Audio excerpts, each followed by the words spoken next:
Ertugrul govori Beren da uđe u kuću kako bi popričali, ali ona samo želi da popriča sa Hančer u bašti na kratko. Hančer izlazi napolje dok se Esma pita kako da reši ovu situaciju, jer će kad tad doći dan da neko sazna za nju. Beren govori Hančer da je situacija u firmi veoma teška i da postoji način da firma ne ode u bankrot na određen period, ali za to je potrebna Hančer. Beren se usput izvinjava Hančer za to što je morala kriti Džihanove planove i što je Hančer bila ljuta na nju, ali Hančer je to sve prebrodila jer joj je Džihan sve objasnio. Beren govori Hančer da ovaj put moraju igrati jednu igru, ali da Džihan ne zna za to. Ona govori da Hančer ima akciju u firmi i da ako dođe do prodaje tih akcija, postoji mogućnost da se radnicima isplate plate na neki period, što znači da će firma opstati. Hančer ne želi da igra ovu igru bez Džihanovog znanja, ali Beren govori da je firma u ovakvoj situaciji zbog njene stare kuće. Hančer govori da je već rekla Džihanu da će prepisati tu kuću na silu, ali on to ne dozvoljava. Beren baš zato naglašava da Džihan ne sme znati za ovo, jer ako sazna odakle je došao novac, ništa neće uzeti. Hančer uzima olovku i potpisuje Beren saglasnost da upravlja njenim akcijama, jer je to jedini način da se firma sačuva. U međuvremenu, Džihan i Metin imaju sastanak sa čovekom iz banke sa kojim dugo rade. Oni žele da dobiju novac na odloženo plaćanje, ali čovjek im govori da je to nemoguće, jer su oni manja kompanija od njih i da ne mogu priuštiti to sebi. On predlaže da kompanija Deviloglu proda neke akcije kako bi došli do novca, ali Džihan ne želi ni da čuje za to. Mukader priča sa sinem da ako joj otkrije gde se nalazi Efehan, da će joj šta god poželi. Derja se krije iza ćoška sobe i sve to sluša, te odlučuje da ode kod Čemila i otkrije gde se zapravo nalaze Hančer i Efehan. Derja odlazi kod Čemila koji kreči Hančerinu kuću i poče da ga ispituje gde je Hančer, jer su svi zabrinuti za nju. Čemil govori Deri da je odveo svoju sestru na sigurno kod Ertugrula, a tamo se nalazi Hasret koja veoma voli Hančer i brine se za nju. Čemil govori da za ovo niko ne sme znati, a posebno Mukader, ali Derja tada odlazi baš kod Mukader i govorio je da ima važnu vez za nju, ali pod jednim uslovom. Taj uslov je da Mukader ne ostavi Derju nikada na cedilu, jer je sila veoma opasna i uzeće staru kuću kad tad. Mukader joj to obećava, a Derja joj prenosi gde se nalaze Hančer i Efehan, ali da ih Hasret tamo sa njima. Mukader odmah sprovodi svoj plan u delo, dok Derja smišlja svoj plan kako će vratiti Čemila. Ona govori Olgi da očisti prozore jer je trenutno besposlena, a Olga pita Emira da li bi to uradio za novac, na što on pristaje. Čemil ulazi u vilu i vidi Emira kako čisti prozore, te dolazi da mu pomogne. Olga vidi Čemila i ona kreće da briše prozore uz njega, ali tada se pojavljuje Derja, kojoj plan ne uspeva, jer je opet spojila Čemila i Olgu.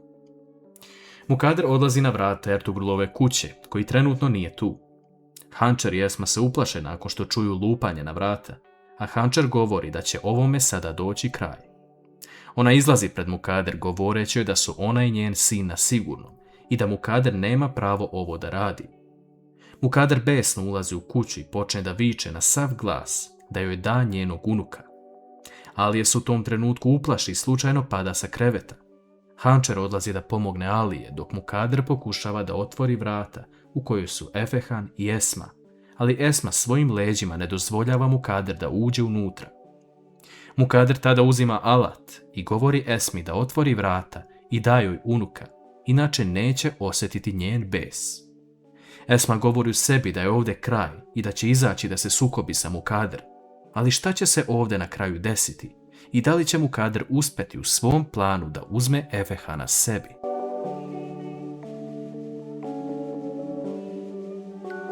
Mukader nastavlja da viče dok Esma drži Efehana s druge strane vrata, a Hančer pokušava da pomogne Alije da se vrati na krevet.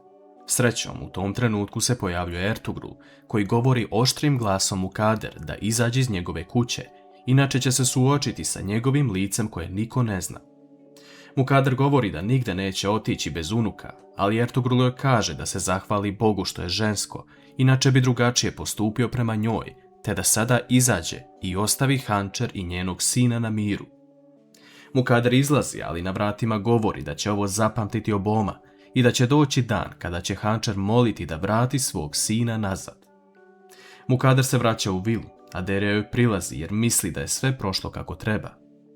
Mukader prolazi pored Derije, odlazeći u dnevni boravak gdje se nalaze Džihan, Metin i sine. Mukader govori da je bila kod Ertugrula kako bi vratila svog unuka, ali Džihan poludi nakon što ovo čuje, govoreći majci da je dosta njenih stvari i da se ne petlja u njihove živote. Džihan zove Hančer na video poziv i pita kako su ona i njihov sin. Hančer se sa osmehom javlja Džihanu jer ne želi da mu kvari raspoloženje time što je njegova majka uradila, te mu govori da joj se mlijeko vratilo i da su ona i Efehan dobro.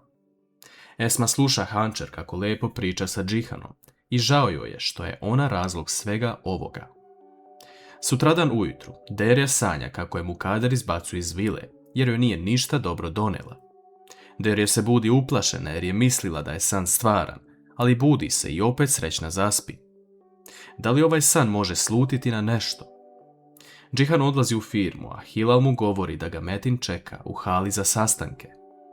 Džihan zna da nisu zakazali nikakav sastanak, ali on tamo vidi i Silu i Engina.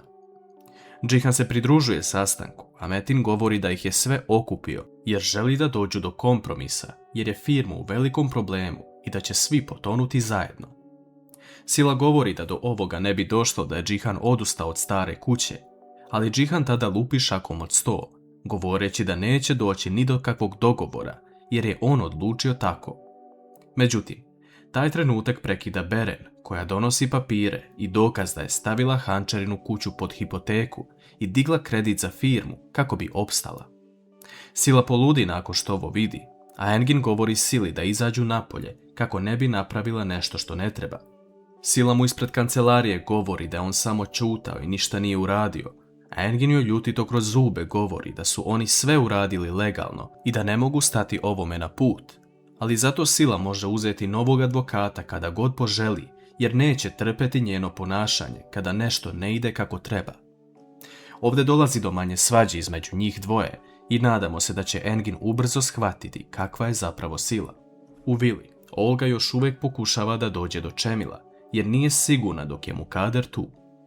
Mukader joj non stop daje neke zadatke koje nisu u opisu njenog posla i Olga sada želi da ide do kraja kako bi uspjela da se približi Čemilu.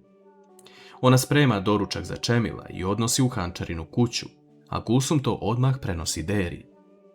Olga je ovaj put spremna na sve, ali da li će Čemil to shvatiti i šta će Derija uraditi? Sila se vraća kući i zove Esmu na telefon, pitajući da li je rekla Hančer istinu. Esma govori da je odustala jer su se sve ove stvari izdešavale zbog nje i ne želi da bude još veći teret svojoj ćerki. Nakon prekinutog poziva, Sila govori u sebi da neće Esma odlučiti o tome, već će Sila reći istinu Hančer.